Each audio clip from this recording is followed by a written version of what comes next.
welcome to Leaving Crazy Town with Finn and Sarah. Today we're going to talk about whether or not you're having a co-crazy holiday. How does your Thanksgiving, how is it shaping up? Yeah, how are the holidays beginning? I know people out there right now, it's only early November. I can feel and hear people's anxiety already. And I believe that tons of co-crazy happens starting now through the holidays. I think people do a lot of stuff they don't want to do for a variety of reasons. Oh, the invitations are flying in and you feel guilty. You got to say yes to all of them. And I know families and people, they pack up their whole family and they're going here, there, and everywhere, and they're stuffed and they're like, oh my God, you know how many Thanksgiving meals I have to eat?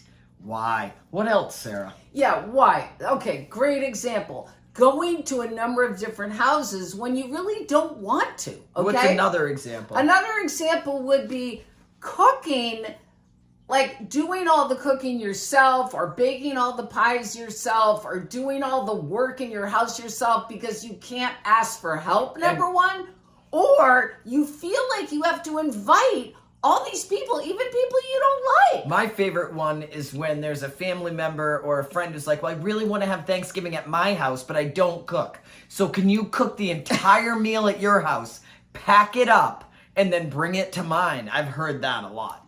And how many dishes are you bringing to the Thanksgiving dinner? You know what I just realized too? The whole drinking thing. I mean, I know people in sobriety and even with myself over the years, like, with certain people, I've said, hey, it's going to be a dry holiday. And not everybody feels this way. But I think deciding, because I've heard so many people in client rooms over the years, like, oh my God, everybody got wasted. And I'm like, well, first of all, why did you go if that was going to make you uncomfortable? And why did you allow alcohol if that was going to make you uncomfortable? And people are watching this video going, Sarah, I can't not serve alcohol. Like, I've heard this for years. Let me tell you something, people. You can do whatever you want. I never serve alcohol. You just don't know it. But it's all the co-crazy of worried that you're going to hurt someone's feelings, worried that someone's going to be upset. This is the thing. You want to do what's right for you. All right. But it's a holiday, Sarah, and they're expecting me. Who cares? About Thanksgiving especially that people don't realize. What does that symbolize, Finn? It's one day. It's one day. It's one day. But let me tell you something. It's Finn's favorite holiday besides his birthday. And my birthday is a holiday. Interesting. Just saying. I just learned that about you. The reason that it's my favorite holiday? I didn't know that. Oh, well, it is because I love spending time with my stepkids. And since I've been having Thanksgiving with them, actually a couple of years ago, it was my wife's ex-husband and her son, my stepson and I had a great Thanksgiving. You know why? Because we're spending time together. Right. We went out for Indian food. All of us were like, we don't feel like cooking. And this year, Sarah, we're going to my stepdaughter's house. Last year, she and her fiance made a beautiful spread. Oh my God. That's right. That I whole remember house that. was beautiful. Well, she's in law school this year, working full time. So my stepson and I said, you know what? We need to do what's best for her. We called her, we talked to her. We said, do you want to have it at your house or do you want to just come to ours or do you want to just can it all together? And what we decided, she said, I really love to make a turkey, but I can't do the spread. All the rest. I can't do the rest. So we're bringing Indian food. We got people bringing dishes and it's going to be much more casual. But it's my favorite holiday because I actually enjoy spending time with people. So no matter who it's with, I choose to spend Thanksgiving with people I enjoy spending time with. That's the key, though. You just said it. You're spending time with people you enjoy. Okay. And then the food stuff. Go ahead. Right? So I'm on a food plan. Yeah. And I used to feel guilty. But I just made it clear to them they're getting all these pies and everything. I said, okay, I'm going to just bring a little dish of baked apples and cinnamon for myself. Perfect. So we're setting boundaries. That's the thing with the whole Thanksgiving and Christmas, which will be a whole other co-crazy video, is setting boundaries and speaking up for what's right for you. Like maybe your Aunt Jane says, gee, I'm kind of lonely on Thanksgiving. Could you come over like after you visited everyone and have dessert with me? Well, maybe. If you really want to and you really want to visit Aunt Jane at 5 o'clock on Thanksgiving Day, great. But if you don't, There are tons of other options. You could say, hey, why don't we come by and take you to breakfast on Friday? Why don't we, visit tomorrow night and go to a movie or whatever? I'm just saying, people, you have options, but this is the thing. Seeing clients for 30 years around holidays, people do not believe they have a choice. I'm going to say that again.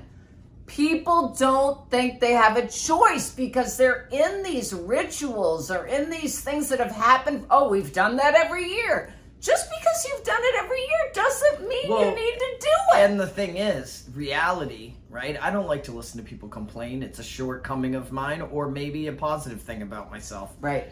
You're choosing to do which you're complaining about. So if you find yourself, and I'm not saying everybody needs to change today, but if you're like, I've always hosted Thanksgiving for 15 years and I still have to do it. Great tip. No, every year you've chosen to host it. Great tip.